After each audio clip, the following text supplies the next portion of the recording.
नमस्कार दोस्तों। जो दादा-लाई ज़मीन होती है उसे हम कोपार्शनरी प्रॉपर्टी के रूप में भी अंग्रेजी में जानते हैं। अब बात ये आती है कि क्या दादा-लाई ज़मीन में हिस्सा ख़त्म हो जाता है किसी व्यक्ति का यदि उस व्यक्ति के खिलाफ ये कह दिया जाए कि भाई इसे तो हमने कैश में पैसे दे दिए इस ज़मीन के बाबत या इसे कहीं और हिस्सा दे दिया, क्या उसके राइट्स ख़त्म हो जाते हैं? तो इसका जवाब है नहीं, क्योंकि सेक्शन 30 जो है हिंदू सक्सेशन एक्ट का ऐसी परिस्थितियों से डील करता है। अगर वो व्यक्ति ऐसा प्रूव कर देता है कि जो ये कंसिडरेशन अमाउंट, जो ये पैसे की बात आ रही है, ये पैसा तो इस प्रॉपर्टी से लिंक है ही नहीं, तो उसके जो कोपार्शनरी प्रॉपर्टी पर अधिकार है वो बने रहते हैं।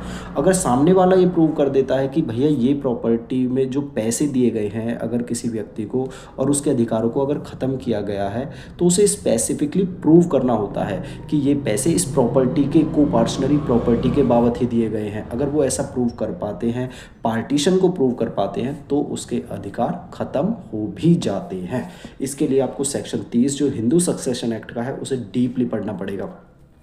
अब बात आती है कि जो सेल्फ एक्वायर्ड प्रॉपर्टी होती है भाइयों में, कि पहले तो भाई जॉइंट फैमिली में रहते हैं, लेकिन शादी ब्याह हुए पीछे वो क्या होते हैं, अपने अपने अपने हिस्से अलग कर लेते हैं या अलग अलग रहने लगते हैं।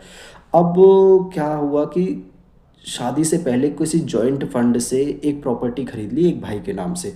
अब बात ये आती है कि ये प्रॉपर्टी सेल्फ एक्वायर्ड प्रॉपर्टी उस भाई की मानी जाएगी या जॉइंट फैमिली प्रॉपर्टी मानी जाएगी। अब इसका जवाब है, देखो दोनों ही तरीके से जवाब है।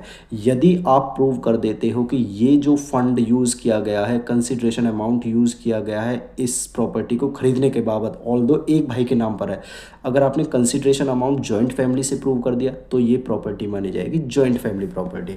अगर वो आप प्रूव नहीं कर पाए तो वो इप्सो फैक्टो, एक शब्द यूज़ करते हैं इप्सो फैक्टो, यानी अपने आप में ही वो मानी जाएगी कि वो सेल्फ एक्वायर्ड प्रॉपर्टी, आप उसे फिर चैलेंज नहीं कर सकते।